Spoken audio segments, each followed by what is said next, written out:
Hey guys, welcome back to my channel. If you're new here, my name is Coda, and this is all about walking with Christ together.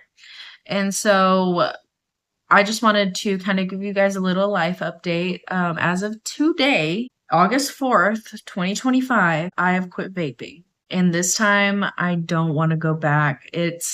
I've quit a few times and it's very annoying, and you realize later on that you are putting that above God. If you have to hit a vape when you're reading your Bible, when you're feeling anxious and all of these things, instead of going to God, you're putting that above him and making an idol out of it. So, and literally as I'm going to throw it away, I felt myself wanting to cry. I felt so anxious. I did not want to throw it away. And I literally prayed, like I said, God, give me the strength. And as I said that, I was throwing it away. That was just really that's really a big thing that has a hold on my life that I'm really trying to let go. And also, I have done really well in fighting masturbation. That temptation that comes across, it really just, I start saying the Lord's Prayer. That seems to really help me, just saying it over and over again until that temptation goes away. So yeah, that's just a little life update for you guys. But I'm currently going to school as well for Christian leadership, and I'm attending online classes for the Christian Leadership Institute. It's all free up until a certain point. So if you're interested in that, I'll leave a link in the description below. But what we're learning in my biblical wisdoms class over Job. So I kind of really wanted to talk about this because there's something that really stuck out to me, and it really changed my perspective on everything. So in Job, it really is Satan just testing Job through taking his things away. So I'll read this part. Job is the first of a group of 5 books called Wisdom and Poetry Literature. While varied in style, they share a common interest in the big question of life. For Job, the question is suffering, and in particular, why do people suffer? A question that still resonates today. I noticed in chapter 1 of Job, I'll just read it, verse 6 through 12. One day, the members of the heavenly court came to present themselves before the Lord, and the accuser, Satan, came with them. Where have you come from? The Lord asked Satan. Satan answered the Lord, I have been patrolling the earth, watching everything that's going on. Then the Lord asked Satan, have you noticed my servant Job? He is the finest man in all the earth. He is blameless, a man of complete integrity. He fears God and stays away from evil. Satan replied to the Lord, yes, but Job has good reason to fear God. You have always put a wall of protection around him, in his home and his property. You have made him prosper in everything he does. Look how rich he is. But reach out and take away everything he has, and he will surely curse you to your face. All right, you may test him, the Lord said to Satan. Do whatever you want with everything he possesses, but don't harm him physically. So Satan left the Lord's presence.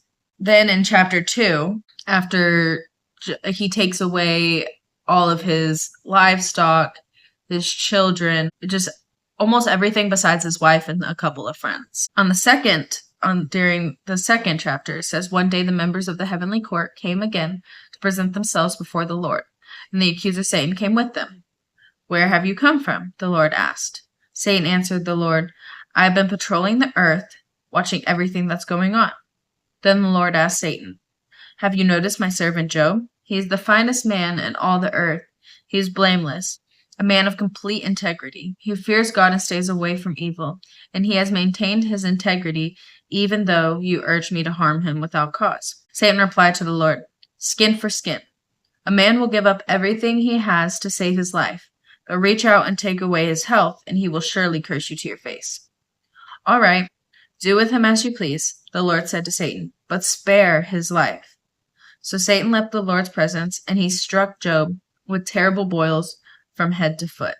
So 2 things are similar here. He's mentioning about how he says, have you seen my servant Job? He does everything that he is blameless. He has integrity. He stays away from evil and fears God.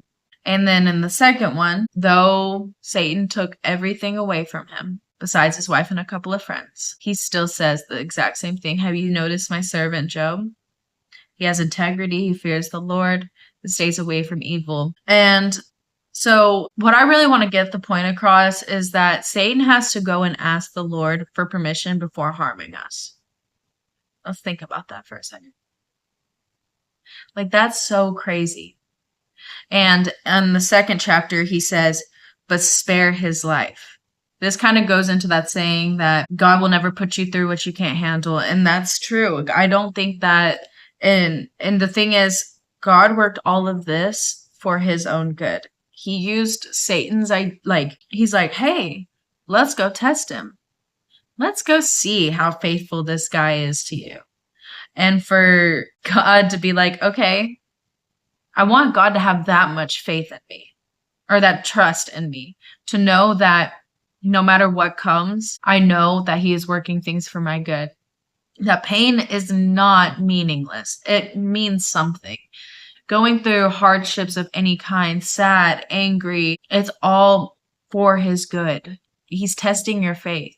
He wants you to lean on him and not on these materialistic things, these worldly things. Just focus on him. And I don't know, the rest of Job is really going back and forth with Job and his friends. And his friends are really accusing him and being like, you must have sinned. You must have. And he's like, you are no help to me. And that also is like, have the right people around in those times of, I guess, in being in the wilderness. You don't know what's going on. You don't know what the Lord is doing, but to have faith in him, to trust him no matter what, it brings a whole other strength to you.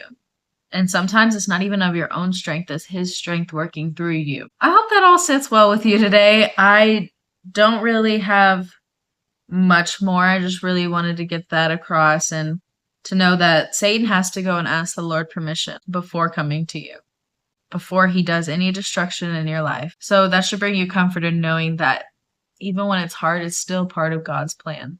He's testing your faith, so stay strong and rely on him. Thank you guys so much for watching, and I love you, and let's continue to walk this journey together.